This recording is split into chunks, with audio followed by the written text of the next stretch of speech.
Assalamualaikum warahmatullahi wabarakatuh. Bismillahirrahmanirrahim. Alhamdulillahirabbil alamin. Wassalatu wassalamu ala sayyidil awwalin wal akhirin sayyidina wa maulana Muhammadin wa ala alihi wa sahbihi ajma'in. Allahumma inna nasta'dika bil-arsyadi amrina wa zidna ilman yanfa'una. Wa al-imamul muallif rahimahullahu ta'ala wa nafa'ana bihi wa bi barakati ulumi wa ghafara lahu wa li masyayikhih wa li masyayikhina amin. Bismillahirrahmanirrahim. Dengan nama Allah yang Maha Pengasih lagi Maha Penyayang, aku mulai mengarang kitab matan takrib kata Tuhan Musa. Alhamdulillahirabbil alamin. Adapun segala puji yang itu tertentu bagi Allah Tuhan semesta alam. Wa sallallahu ala sayyidina Muhammadin nabiyyi, dan moga-moga memberikan rahmat oleh Allah atas junjungan kita Nabi Muhammad sallallahu alaihi wasallam, an-nabi yang menjadi nabi, wa alihi tahirin, dan atas keluarganya Nabi yang suci-suci, wa sahabatihi ajma'in, dan sahabatnya Nabi seluruhnya. Qala al-Qadhi Abu Sujahin Ahmad bin Husain bin Ahmad al-Asfahani rahimahullah ta'ala, telah berkata oleh Qadhi Abu Sujahin, nama aslinya Ahmad bin Husain bin Ahmad yang bangsa Asbahan, moga-moga merahmati kepada beliau oleh Allah Ta'ala. Sa'alani ba'dul asdiqai hafidhahumullah Ta'ala an a'mala mukhtasaran fil fiqhi ala madhabil imam Syafi'i fi ghayatil ikhtisari wa nihayatil ijazi. Telah meminta kepadaku oleh sebagian teman-teman, moga-moga melindungi akan semua teman-teman oleh Allah Ta'ala, meminta agar aku membuat akan kitab yang ringkas pada disiplin ilmu fikih mengikuti atas madhab Imam Syafi'i, yang kitabnya pada sangat ringkas dan sehabis-habisnya ringkas. Wallahu a'lam bishawab. Kita bedah dulu.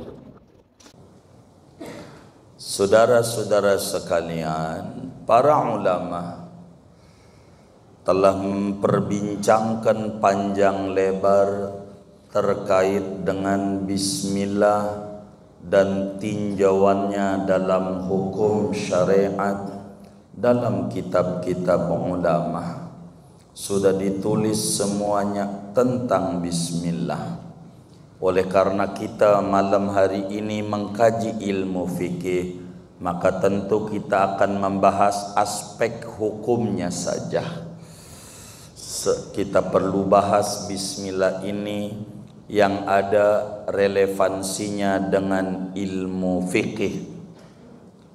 Kata ulama, yang bagi likulli syari'in fi fannin an yabhatha basmalatan bitarafin mimma yunasibul fannal masyru'a fi wifa'an bihaqqil basmalati wa wifa'an bihaqqil fannil masyru'i fi.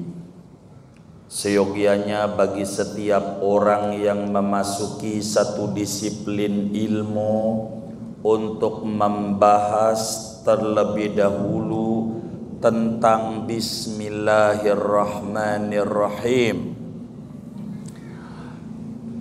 dengan bahasan ala kadarnya yang ada relevansinya dengan disiplin ilmu yang dipelajari sebagai menunaikan hak bismillah dan menunaikan hak disiplin ilmu yang dipelajari. Malam hari ini saudara kita mengkaji ilmu fikih, maka perlulah kita membahas bismillah yang ada keterkaitannya dengan ilmu fikih saja, meskipun bahasannya tidak panjang lebar. Perlu diketahui saudara, bismillah dalam tinjauan ilmu fikih hanya terbatas pada hukumnya saja. Hukum baca bismillah itu apa? Karena ilmu fikih itu membahas tentang aspek hukum. Jadi ketika ditanya apa hukum baca bismillahirrahmanirrahim, maka perlu diketahui bahwa hukum baca bismillah itu ada 5. Ada baca bismillah itu hukumnya wajib. Kedua, baca bismillah itu hukumnya haram. Ketiga, baca bismillah itu hukumnya sunnah. Keempat, baca bismillah itu hukumnya makruh. Kelima, baca bismillah hukumnya mubah. Karena hukum Islam seperti pertemuan yang lalu ada 5 sebagai hukum syarak, bukan hukum wad'i. Pertama, bismillah itu hukumnya membacanya wajib. Kalau enggak baca dosa, kan wajib. Kapan baca bismillah itu wajib? Saat solat wajib baca bismillah. Di dalam madhab Syafi'i yang namanya solat rukunnya ada 17. Di antaranya membaca surat Al-Fatihah. Dan surat Al-Fatihah itu ada 7 ayat. Ayat pertamanya Bismillahirrahmanirrahim. Maka orang yang solat yang tidak baca bismillah tidak sah solatnya, tidak sah solatnya kalau enggak baca, karena bismillah adalah bagian Al-Fatihah dan Al-Fatihah merupakan rukun solat seperti nanti di depan. Sehingga bismillah ini kudu dibaca, jangan sampai enggak baca. Urusan saudara bacanya kenceng apa pelan, bab lain. Yang penting baca. Ada orang dari Rawabelong umroh begitu. Pulang umroh dia langsung aja di masjid sholat, kagak baca apa? Bismillah dia. Langsung aja alhamdulillahirabbil alamin. Selesai salam ditegur sama temannya, "Bang, kok kagak baca bismillah?" Dia melotot, "Makanya umroh." Begitu. Jangan mainnya di pasar kembang aja, begitu kata dia. Makanya umroh. Di Arab kagak baca bismillah, begitu kata dia. Emang lu udah tanya imamnya? Ya tanya sih kagak, gua juga gak tahu tuh imam sholatnya di mana. Lah, emang lu di Mekahnya di mana? Gua sih di lapangan sholatnya. Begitu. Lu tanya tuh imam baca apa kagak? Pokoknya yang gua denger kagak baca dia. Lu kagak tanya, nyimpulin diri. Imamnya siapa? Yang saya dengar sih kata yang bimbing tuh namanya Imam Sudes begitu. Oh, Imam Sudes itu baca bismillah dia pelan begitu. Kalau ente namanya Imam Sadis, nggak pakai nanya, ente nyimpulin begitu, melihatnya pakai kuping. Yang ngelihat pakai kuping tuh bukan pakai mata, Imam Sadis begitu. Jadi ada yang pelan, ada yang kenceng bacanya, tapi baca, bukan ente kagak baca gitu. Oh begitu, makanya ngaji malam Selasa udah begitu aja dia, begitu hebat juga begitu. Jadi bismillah tuh wajib. 1. 2, baca bismillah tuh hukumnya haram. Udah belum ya? Ini yang benar nih. Udah belum? Oh belum.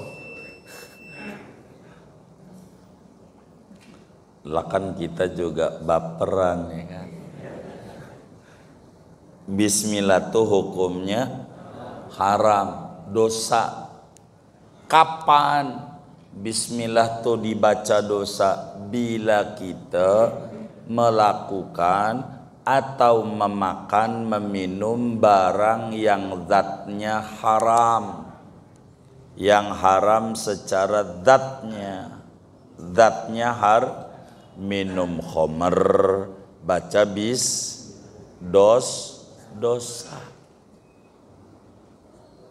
dosa karena khamr itu haram, dosa begitu, karena haram zatnya dosa begitu. Tapi kalau zatnya enggak dosa karena haramnya faktor X, bismillah masih sunat. Seperti makan nasi uduk dapat nyolong, nasi uduknya dapat, makannya ini masih sunnah baca. Kenapa? Zatnya enggak haram, yang haram nih gara-gara iya masih sunat begitu. 3 biar cepat, sunat. 3 sunat, baca bismillah tuh sunat. Kapan baca bismillah tuh sunat? Bila kita melakukan satu perkara yang dipandang baik oleh agama. Begitu, melakukan satu perkara yang dipandang baik oleh agama, itu baca bismillahnya seperti ngarang kitab. Makanya yai kita diawali dengan ya, karena ngarang kitab kan bagus. Mau makan, wudu, mau mandi, baca bismillahnya sunat karena perkara yang baik dalam agama. 4, makruh. Mana tuh bismillah yang makruh? Seperti kita mau memakan atau melakukan perkara yang makruh secara zatnya. Seperti mana? Memandang kemaluan istri, dia baca bismillah dulu, itu makruh. Makan yang makruh zati, maka bismillahnya makruh begitu ya, zatnya begitu.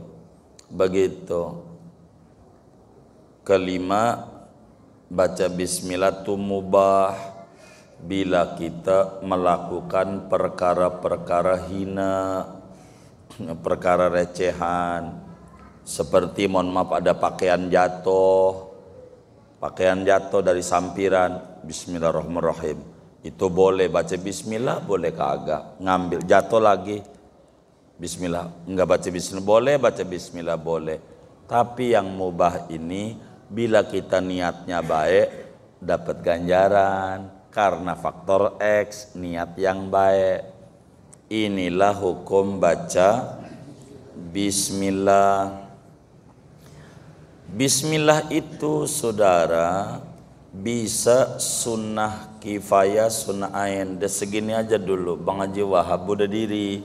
Maknanya kita sudah segini, udah cukup. Wallahualam bishawab. Enggak apa-apa, saudara kita jangan domelin. Begitu ya Allah. Begitu. Segini aja ngaji kita. Begitu. Ada yang ditanya mungkin sebelum doa, dipersilakan baik. Waalaikumsalam.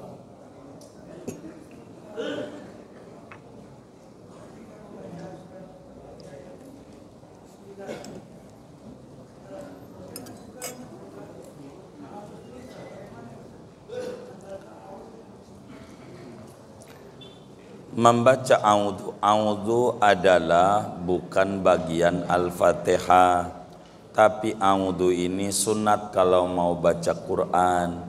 Kata Allah dalam Al-Quran, wa idza qara'tal Qur'ana fasta'id billahi minasyaitonir rajim. Bila Anda mau baca Quran, karena Al-Fatihah ini juga Quran, fasta'id billahi minasyaitonir rajim, bacalah a'udzu billahi minasyaitonir rajim. Maka membaca a'udzu ini setiap mau baca Fatihah dalam salat hukumnya sunat, cuman a'udzu bacanya pelan. Kalau bismillah tergantung salatnya, kalau malam kenceng, kalau siang pelan. Kurang lebih demikian. Wallahu a'lam. Ya baik. Ya agak kencang biar sayanya tidak salah nangkapnya. Waalaikumsalam.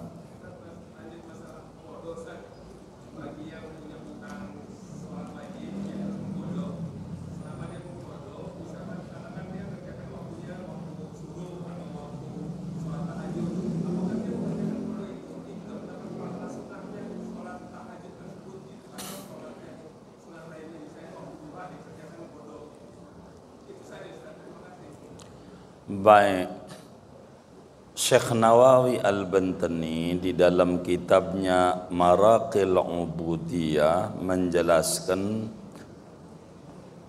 man syaghalahul fardu anin nafli fahuwa ma'dzur, wa man syaghalahun naflu anil fardi fahuwa maghrur.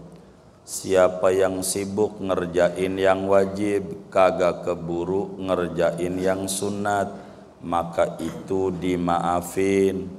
Siapa yang sibuk ngerjain yang sunat padahal hutang banyak, maka orang itu tertipu oleh setan.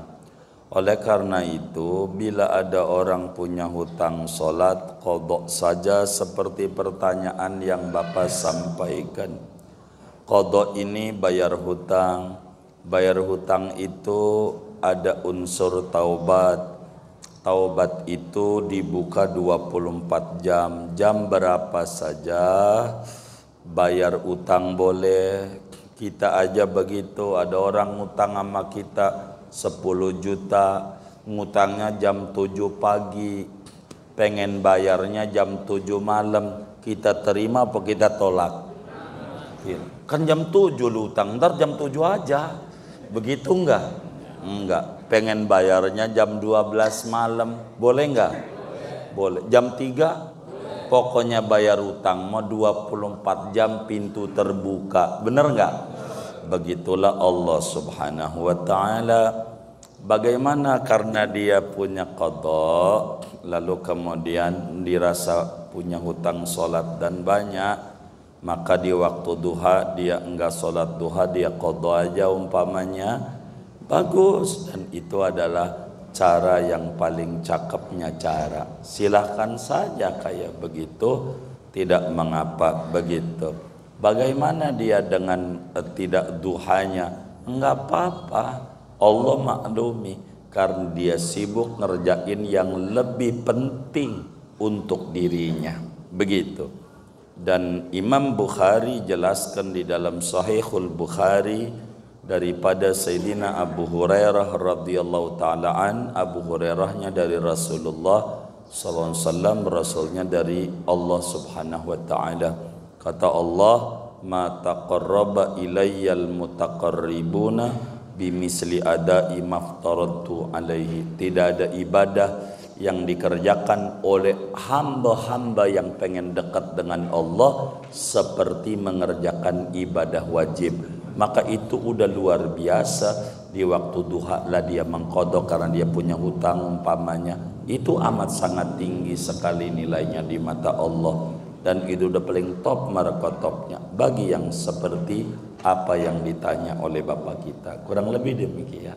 Wallahu a'lam. Baik, tentu dengan dia niatan begitu, fa insyaallah Allah Subhanahu wa taala dia tahu dengan hambanya. Justru dengan dia mengerjakan yang wajib itu ngapain harus mundur? Kalau kita sudah jadi presiden ngapain harus nyari jadi RT? Capek, kan udah tinggi yang kita kerjain. Justru itu udah paling top markotopnya bagi dia yang dikerjakan itu. Udah paling top. Jangan nyari yang kecil ganjarannya. Udah gede banget yang dia dapat. Karena dia ganjaran wajib yang dia dapat. Jangan nyari ganjaran yang kecil, yang sunnah. Orang dia ngerjain yang wajib, itu adalah sebuah kerugian. Itu udah bagus. Gitu. Wallahu a'lam. Sudah baik.